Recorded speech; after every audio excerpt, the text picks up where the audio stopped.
And welcome into this week's Insiders. Our guest analyst tonight, Democrat strategist Antoine Seawright, and our Republican strategist is former Governor Mark Sanford. Guys, I want to thank you so very much for your time. I want to dive right into the subjects.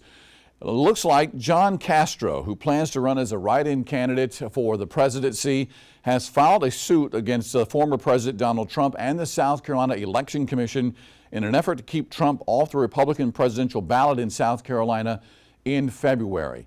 Governor Sanford, let me get your take on this first. Do you think this is going to be successful? Absolutely not. I think it's a waste of time. The special, counsel, Jack Smith, if he had had evidence that he thought would allow him to convict, he would have pressed that charge. He ultimately did not. And that's telling. So I think this is one of those whimsical, the way you beat them is through the court system, but in this case, the court system will not avail. The way you beat them is with the old-fashioned approach, which is to actually beat somebody with a vote. So I think it's something that's going to go nowhere. Well, you won't hear me say this often, but I agree with my former governor. I do not think it's going anywhere. However, I don't agree with him on the concept about Jack Smith and the special counsel. There would not be all this tone and temperature and tenor around what Donald Trump has done. Most of us, we've seen that he's acknowledged some of it in the public eye around some of the things he's been accused of. At the end of the day, he's still the front runner in a very handsome way in the Republican preference primary. And as Democrats, we look forward to having a policy conversation, acknowledging those differences, not a personality conversation that he's hoodwinked the country to believe that's what American politics is all about.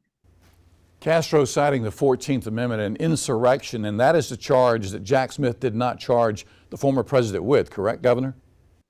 That's correct. And again, it needs to be remembered the context. I think two things. One is, the context was the Civil War, an insurrection in the wake of all that surrounded the Civil War.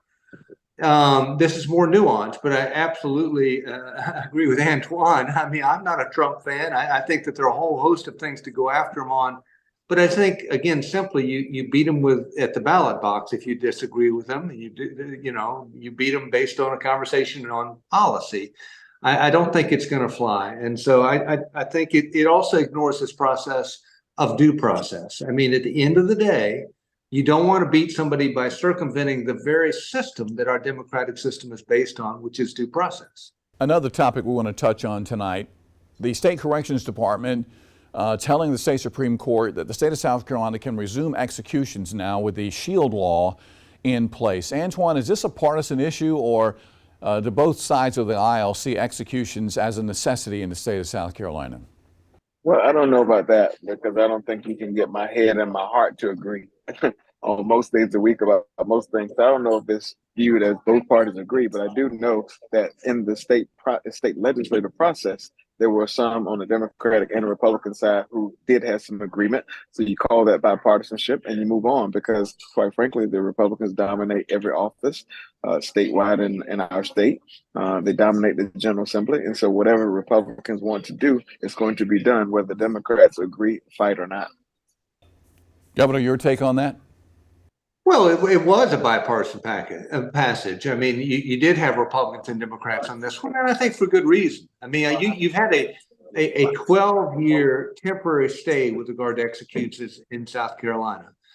I mean, they are to be approached with heavy, heavy heart and heavy gravity. I think it was one of the most torturous processes that I went through back when I was governor.